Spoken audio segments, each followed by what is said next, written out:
Then अगर मैं कुछ इंडिविजुअल सब्जेक्ट्स के बारे में बात करूं, लाइक कोर सब्जेक्ट्स की अगर यहाँ बात करें तो सबसे पहले फार्मास्यूटिक्स से मेरा मतलब है इसके अंदर आपके सारे छोटे मोटे सब्जेक्ट्स आ गए, like physical pharmacy, then pharmaceutical engineering. क्योंकि मैं ये तीनों सब्जेक्ट फार्मास्यूटिक्स जो एक डोजेज फॉर्म वाला एक कोर फार्मास्यूटिक्स है, ये तीनों भी चीजें मैं एक ही हेड में पढ़ती हूँ, दैट इज फार्मास्यूटिक्स। तो इसके लिए आपको रेफरेंस बुक्स यूज करनी है, like Lachman, then Martin, then pharmaceutical engineering की जो एक पराडकर बुक आती है वो आप यूज कर सकते हो।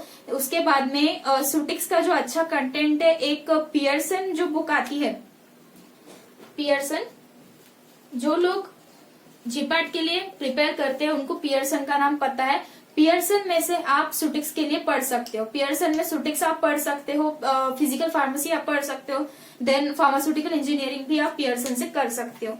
उसके बाद में अगर बात करूं कोलॉजी की, फार्माकोलॉजी, और इसी के साथ में मेडिकिन, क्योंकि ये दोनों कुछ ज्यादा अलग नहीं है।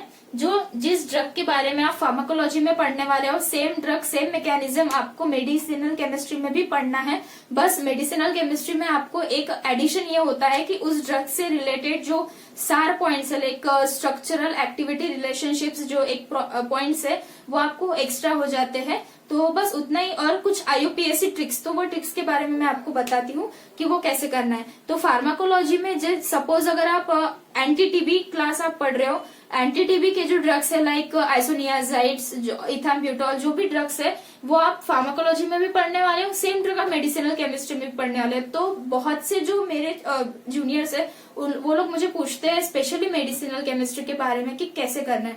मेडिसिनल केमिस्ट्री का आपको अलग से टेंशन लेने की जरूरत नहीं है, फार्माकोलॉजी के साथ साथ आपका मेडिसिनल केमिस्ट्री कवर होने वाला है। सिर्फ जो कुछ टॉपिक्स है जिनके सार पॉइंट एकदम अलग है, लाइक कुछ एंटीबायोटिक्स जैसे कि फ्लूरोक्विनोलोन्स है, टेट्रासाइक्लिन्स है, बीटा लैक्टम है, और ऐसे जो कुछ चीजें हैं कि इस पोजीशन पे अगर आप ये वाला फंक्शनल ग्रुप लगाते हो तो फोटोटॉक्सिसिटी बढ़ जाती है, यहाँ से ऑटोटॉक्सिसिटी बढ़ जाती है। तो ऐसे जो कुछ पॉइंट्स है ये आपको मेडिसिनल केमिस्ट्री में याद रखने, लाइक सार पॉइंट्स आपको याद रखना है। देन टॉकिंग अबाउट आईयूपीएससी तो अब इतने सारे ड्रग्स है, ईच एंड एवरी ड्रग का आईयूपीएससी नेम याद रखना नॉट पॉसिबल एट ऑल। तो आपको करना ये है कि क्वेश्चन दो तरीके से आएंगे, एक तो आपको ड्रग का नाम देंगे, उसपे से आपको आईयूपीएससी एक तो आपको ड्रग का जो ओरिजिनल नेम है वो देंगे और उसके ऊपर से आपको उसका आईयूपीएससी नेम पूछेंगे। और सेकंड चीज ये है कि आपको आईयूपीएससी नेम वो लोग देंगे और फिर उसपे से ड्रग का नाम पूछेंगे। तो इस केस में आपको ये करना है कि अगर आपको आईयूपीएससी नेम दिया हुआ है तो उसमें आपने देखना है कि उसमें पेरेंट जो मोइटी है, पेरेंट जो उसका न्यूक्लियस है वो कौन सा है। फॉर एग्जाम्पल अगर हम देखते हैं कि एक आपको आईयूपीएससी नेम दिया है, उसमें उन्होंने बोला है कि हाइडेंटोइन उसमें उन्होंने बोला है और वहां पे आपको फिनिल भी दिख रहा है, तो आप एक अंदाजा लगा सकते हो कि ये फिनिटोइन हो सकता है। तो इस बेसिस पे जो है आप आईयूपीएससी रिलेटेड क्वेश्चन आप सॉल्व कर सकते हो। या अगर आपको स्ट्रक्चर में दिख रहा है क्लोरीन और वहां पे अगर स्ट्रक्चर में आपको उन्होंने नाम दिया है क्लोरीन, तो एक अंदाजा आप मार सकते हो कि क्लोरोक्विन हो सकता है। इस बेसिस पे आप जो है इसके मेडिसिनल केमिस्ट्री के क्वेश्चन सॉल्व कर सकते हो। लेकिन आपको मेडिसिनल केमिस्ट्री के क्वेश्चन सॉल्व करने के लिए बस प्रैक्टिस हो चाहिए। प्रैक्टिस के लिए जो है क्वेश्चंस के अलग अलग बुक्स है, लाइक एक पियर्सन में ऑलरेडी बता चुकी हूँ, देन पीयूष पब्लिकेशन है, it is also one of the nice book. Then Inamdar है। सबसे पहले आपको इनामदार सॉल्व करनी है। उसके पीछे का रीजन ऐसा है कि इनामदार में जो भी क्वेश्चंस पूछे हैं उसके आंसर के साथ साथ उन्होंने हर आंसर का करेक्ट एक्सप्लेनेशन भी दिया है। तो इसलिए आपको पहले इनामदार सॉल्व करनी है, ताकि अगर आपके कोई आंसर रॉन्ग भी होते हैं तो आपको पता चलता है कि क्यों रॉन्ग हुए हैं, और एक जो वे ऑफ थिंकिंग है वो आपके अंदर डेवलप होंगी। और उसके बाद में आपको Pearson and Piyush book solve करनी है। लेकिन just be careful while solving this books, क्योंकि थोड़ी थोड़ी माइनर मिस्टेक्स है, क्योंकि कोई भी बुक परफेक्ट नहीं होता। तो उस बात को ध्यान में रखते हुए आपको सॉल्व करना है। देन फार्माकोलॉजी के बारे में अगर बात की जाए फार्माकोलॉजी के बारे में एक स्टैंडर्ड बुक हम सब लोग फॉलो करते हैं, वो है केडी त्रिपाठी। तो केडी त्रिपाठी में भी ऐसा नहीं है कि आपको लाइन टू लाइन पढ़ना है, लेकिन वो आपके ऊपर डिपेंड है। अगर आपका ग्रेस्पिंग पावर है, आप में उतना पेशेंस है कि आप इतना सारा पूरा टेक्स्ट पढ़ सको, तो आप you can go for it. और कुछ लोग होते हैं जिनको सेटिस्फेक्शन नहीं मिलता थोड़ा सा पढ़ के, तो they can go for it कि पढ़ो, आपको अगर पढ़ना है तो पूरा बुक पढ़ो। लेकिन जो एक चीज है जो किसी को भी स्किप नहीं करनी है, वो है टेबल्स। सेम चीज सुटिक्स के लिए भी है, जैसे कि लैकमन बुक है, मार्टिन बुक है, जो भी बुक्स है आपके सुटिक्स के लिए जो आपने यूज की है पहले, वो यूज करो। तो उसमें सुटिक्स के लिए भी एंड फार्माकोलॉजी के लिए भी जो टेबल्स उसमें बने होते हैं बुक में, एंड जो कुछ फ्लो चार्ट्स होते हैं या कुछ डायग्राम्स होते हैं ना, वो आपको नहीं छोड़नी है। फार्मास्यूटिक्स हो चाहे कोलॉजी हो चाहे कोई भी सब्जेक्ट्स हो, उसमें जो फ्लो चार्ट्स है, टेबल्स है, डायग्राम्स है, वो आपको करनी ही करनी है और याद से अच्छे से करनी है। देन फार्माकोलॉजी में सबसे पहली चीज तो आपको क्लासिफिकेशन करना है। अगर आप क्लासिफिकेशन अच्छे से कर लो तो आपको अगर कोई भी ड्रग दिया जाए तो आप इजीली बता सकते हो कि ये कौन से क्लास का, कौन से कैटेगरी का ड्रग है। क्लासिफिकेशन के लिए आपको अलग अलग निमोनिक्स आप लगा सकते हो याद करने के लिए। यूट्यूब पे बहुत से चैनल्स अवेलेबल है जो आपको अलग अलग ट्रिक्स के बारे में बताएंगे कि कैसे निमोनिक्स को आप याद कर सकते हो। देन उसके बाद में उसका मैकेनिज्म ऑफ एक्शन, ये आपको याद करना ही करना है। देन उसके साइड इफेक्ट्स, जो एडवर्स ड्रग रिएक्शंस हम बोलते हैं, ये आपको करना ही करना है। ये 3 चीजों पे आपका मेन फोकस होना चाहिए। उसके बाद में भी अगर आप ध्यान में रख सकते हो तो उसका जो वे ऑफ मेटाबॉलिज्म है वो आप उसमें कर सकते हो। ठीक है, ये हो गया फार्माकोलॉजी के बारे में। Then talking about pharmacognosy, pharmacognosy में जो कुछ 5 से 6 क्लासेस ऑफ ड्रग्स है, लाइक अल्कलॉइड्स, ग्लाइकोसाइड्स, देन उसके बाद alkaloids, glycosides, then volatile oils, जो ऐसे कुछ स्पेशल क्लासेस है लाइक कार्बोहाइड्रेट्स, तो इनको आपको नहीं छोड़ना है। ये क्लास के ड्रग्स को आपको करना ही करना है। आप सीके कोकाटे आप यूज कर लो, एकदम अच्छी बुक है, सब लोग वही यूज करते हैं, स्टैंडर्ड बुक है। आप उसमें से कोग्नोसी के लिए आराम से पढ़ सकते हो। कोग्नोसी में जो आपको एक चीज जिसपे शायद आपने आपके डिग्री में इतना फोकस नहीं किया था, वो है माइक्रोस्कोपी।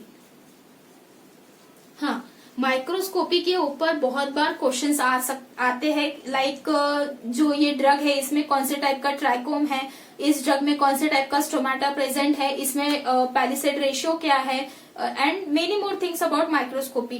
तो माइक्रोस्कोपी पे आपको मेन फोकस देना है। उसके साथ ही साथ आपको ड्रग, उसके जो क्लास है, देन फैमिली, ये सब चीजों के ऊपर आपको ध्यान देना ही है। और जो फार्माकोग्नोसी की जो हिस्ट्री है वो भी आपको एटलीस्ट 1 से 2 बार तो पढ़ना ही है। और उसमें जो भी मेन टॉपिक्स है, like who is the father of pharmacognosy and इस तरह के जो उसमें पॉइंट्स है वो आपको अलग से नोट डाउन करने हैं। तो ये हो गया फार्माकोग्नोसी के बारे में। देन एक pharmaceutical chemistry, specially organic chemistry के बारे में। तो ऑर्गेनिक केमिस्ट्री में जो मोस्ट ऑफ द क्वेश्चंस मैंने देखे हैं तो वो बेसिक कंसेप्ट्स के ऊपर क्वेश्चन आते हैं। तो बेसिक कंसेप्ट्स जो भी है वो आप अच्छे से कर लो। Then name reactions, rearrangements and stereochemistry, alkynes and all this chapters आपको सेपरेटली इतना ज्यादा करने की जरूरत नहीं है। टाइम है अभी तो कर सकते हो, लेकिन इतना ज्यादा करने की जरूरत नहीं है, क्योंकि इन सब में के जितने भी इंपॉर्टेंट रिएक्शंस है वो नेम रिएक्शंस में कवर हो ही जाएगी। तो और नेम रिएक्शन की जो एप्लीकेशन है, लाइक अल्डोल कंडेंसेशन किस लिए यूज होता है, कीटोन्स एंड एल्डिहाइड्स बनाने के लिए यूज होता है, या जो भी इस तरह के रिएक्शंस के एप्लीकेशन है वो आपको याद करने हैं। उसके बाद में अब जो मैंने बोला था कि पार्ट 3 आपका वाई क्लियर हो गया, हाउ क्लियर हो गया, तो पार्ट 3 क्या है? पार्ट 3 है ऑब्स्टेकल्स। यस, इतना सारा बताने के बाद में भी कि क्यों करना है, इतना बताने के बाद में भी कि कैसे करना है, फिर भी ऑब्स्टेकल्स आते हैं। और ठीक है, कुछ लोग होते हैं जो सेल्फ मोटिवेटेड इतने ज्यादा नहीं होते हैं, सेल्फ डिसिप्लिन इतने ज्यादा नहीं होते, तो ठीक है, कोई बात नहीं, आपको टेंशन लेने की जरूरत नहीं है। तो सबसे पहला ऑब्स्टेकल आपके बीच में क्या है? सबसे पहले तो अभी है कि लॉकडाउन में कि कोरोना वायरस की वजह से जो लॉकडाउन आया है उसमें आप बहुत से लोग टेंस्ड है, तो टेंशन लेने की जरूरत नहीं है। ये आपके लिए गोल्डन अपॉर्चुनिटी है, क्योंकि टाइम आपके पास में बहुत अवेलेबल हो गया है। वरना जरा सोचिए कि अगर अभी लॉकडाउन नहीं होता तो अभी आप क्या कर रहे होते। अभी आपकी एग्जाम्स होती और आप एग्जाम्स के लिए प्रिपेयर कर रहे होते और आप जीपैट के लिए प्रिपेयर नहीं कर पाते। तो जितना भी आपको टाइम मिल रहा है लॉकडाउन में, प्लीज उसको यूटिलाइज करो और पढ़ो। बाकी आपके पास में फर्स्ट ईयर से अभी तक के नोट्स आपके पास में है, आपको जो भी टीचर्स ने आपके पढ़ाया है तो एटलीस्ट वो तो भी रिवाइज करो। और नहीं भी कुछ है तो मोबाइल तो आपके पास में है ही, जिसमें आप मेरा वीडियो देख रहे हो अभी यूट्यूब, वो तो आपके पास में है ही। तो आपने जैसे अभी क्वेश्चन सॉल्व किए, पिछले साल के ओल्ड पेपर आपने सॉल्व किए और आपके ध्यान में आ रहा है कि आपको ये टॉपिक नहीं आता, तो आप जस्ट वो एक बार उसके बारे में वीडियो देख तो लो यूट्यूब पे, वेस्ट तो नहीं होगा ना। तो इस तरह से आप अपना टाइम यूटिलाइज करो। Then time management, time management के ऊपर मुझे बहुत लोगों ने पूछा है कि ये कैसे करना। तो टाइम मैनेजमेंट देखो, अगर आपके पास में करने के लिए एक ही चीज है लाइक जीपैट, जैसे कि अभी लॉकडाउन है, लॉकडाउन में आपको ना कॉलेज जाना है ना कुछ करना है और घर के काम भी इतने कुछ नहीं होते सबके पीछे, तो टाइम मैनेजमेंट कैसे करना। तो फिलहाल तो आपके पास में एक ही चीज है, वो जीपैट। कॉलेज का भी आपको कोई टेंशन नहीं है, लेकिन एक जो सबसे बड़ा ऑब्स्टेकल आपके रास्ते में है वो है आपका मोबाइल फोन। यस, अब जिन लोगों को मेरा वाई क्लियर है और इनमें से उनको कोई भी बात अगर उनको टच कर गई तो ये उनके लिए ऑब्स्टेकल नहीं हो सकता, क्योंकि अब वो लोग सोल्यूशन ढूंढेंगे, उनके लिए ऑब्स्टेकल नहीं हो सकता। लेकिन जिन लोगों का बहुत ही वो लोग एडिक्ट है मोबाइल के, तो बहुत से आप प्ले स्टोर पे जाओगे तो आपको बहुत से ऐसे एप्स मिलेंगे जो आपका मोबाइल यूजेज कम कर सकते हैं। एक्चुअली मैं खुद अभी लॉकडाउन में मोबाइल एडिक्ट हो चुकी थी, लेकिन मुझे नाइपर के लिए प्रिपेयर करना है तो मैं खुद जो है एक ऐप यूज कर रही हूँ, उसका नाम है योर आर। तो ये जो ऐप है इसकी लिंक मैं आपको डिस्क्रिप्शन में दे दूंगी, नो वरी। तो ये आप ऐप डाउनलोड करो अपने फोन में। देन इसमें अलग अलग चैलेंजेस होते हैं लाइक 1 आवर चैलेंज, जिसमें आपका फोन कम्प्लीटली 1 आवर के लिए लॉक हो जाता है और आप उसको ओपन नहीं कर सकते हो। देन 2-4 घंटे के लिए आपका व्हाट्सएप लॉक हो जाता है, आप उसे ओपन नहीं कर सकते हो। तो अगेन ये आपका जो मोबाइल यूजेज है वो भी आपको दिखाता है, ताकि आपको ये पता चले कि आपने मोबाइल पे कितना टाइम वेस्ट किया है। तो मोबाइल यूजेज ये कम करने के लाइक और भी तरीका है। अगर आप पढ़ने के लिए बैठे हो आप अपने रूम में, तो अपना फोन अपने पेरेंट्स के पास में दे दो, लॉक करके दे दो, कोई बात नहीं। अपना फोन अपने पेरेंट्स के पास में दे दो, उनको बोल दो कि जब तक मेरी पढ़ाई नहीं होती आप मुझे फोन वापस मत करना। तो इस तरह से आप अपना फोन का जो यूजेज है वो कम कर सकते हो। देन इसके अलावा और कोई ऑब्स्टेकल्स तो आ नहीं सकता। देन एक क्वेश्चन होता है कि क्या हम कॉलेज करते करते, अगर लॉकडाउन ना होता तो उसके बाद की बात कर रही हूँ मैं, क्या हम कॉलेज करते करते जीपैट कर सकते हो, क्या कर सकते हैं? तो हाँ, बिल्कुल कर सकते हैं, क्योंकि मैंने भी मेरा जीपैट अपने कॉलेज के साथ ही किया था। तो अगर ये क्वेश्चन होता है कि क्या हम कॉलेज के साथ में जीपैट प्रिपेयर कर सकते हैं, तो हाँ कर सकते हो, क्योंकि मैंने भी जो मेरा जीपैट है वो कॉलेज के साथ साथ ही किया था।